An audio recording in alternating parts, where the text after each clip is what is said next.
How's it going, everyone? I want to do a quick video on the Speed Engineering True Dual Exhaust for 4th Gen F-Body cars.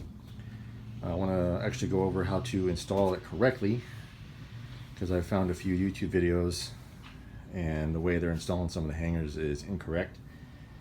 So I want to point out a few things, starting with the hanger that is going to be using your seatbelt bolt. So this is the factory bolt here, and if you notice, it has a shoulder on it, and that shoulder is there to allow the seatbelt to rotate. Now, what I've been noticing with people that are installing this kit is they're putting the sleeve on the outside of the car, this little guy here, and not actually using it where it's supposed to go, which is here. And you put this like that, and this allows the seatbelt to rotate. Sorry about that. As you can see, I'm trying to get a good video here. See, if you look at it, it allows the seatbelt to kind of pivot, because what it's going to do is when you tighten the bolt,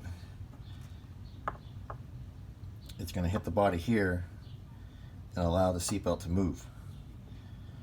So that's the first thing that you're going to need to do. Now, the problem that I had here is that the sleeve that comes in the kit doesn't fit in the hole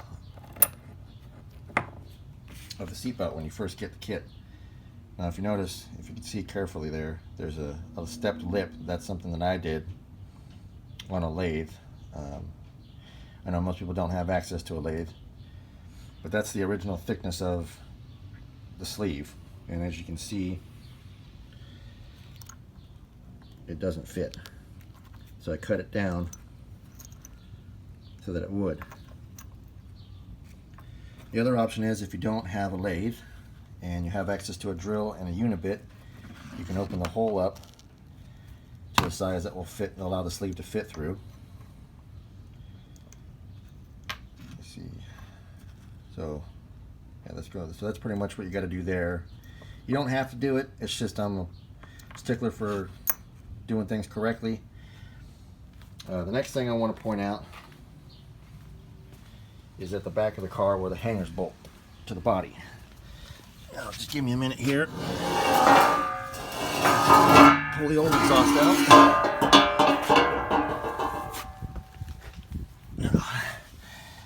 If you look up here, I'm trying to get the damn thing to focus.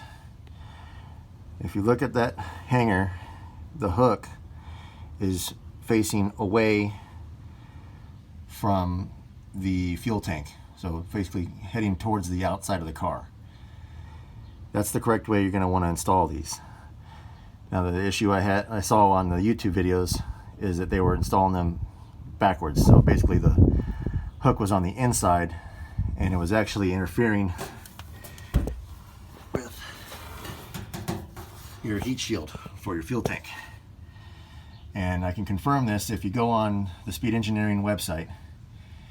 If you look carefully on the picture of the exhaust installed on the car, you'll notice that this rubber hanger here is kicked outward like this, letting you know that the hanger is supposed to be facing to the outside of the car, not to the inside. That's about it that I noticed that was done incorrectly on those YouTube videos. And if you look here, this is pretty much correct how those other videos showed you. Hooks on the inside. And the last thing I want to point out is that these kits that I've seen, no one's really running a drive shaft hoop.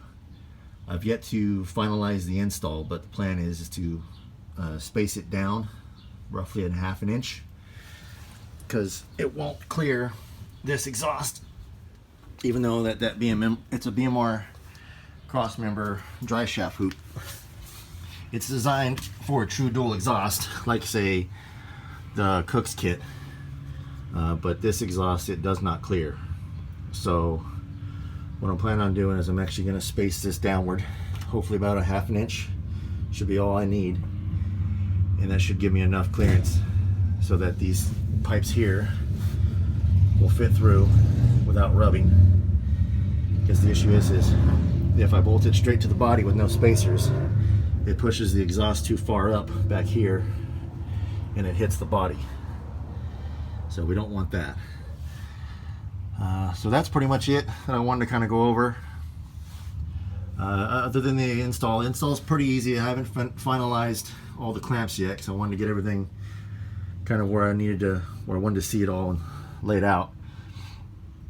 And you know, so it's just gonna take a little bit of, you know, moving it around to make sure it clears everything and doesn't rub on any of the body or the chassis. What was the other thing I wanted to say? Oh yeah, it's really actually really simple to install. All the pipes slip on really easily. It's going to be probably the easiest part of putting the exhaust on, to be honest. But that's pretty much it.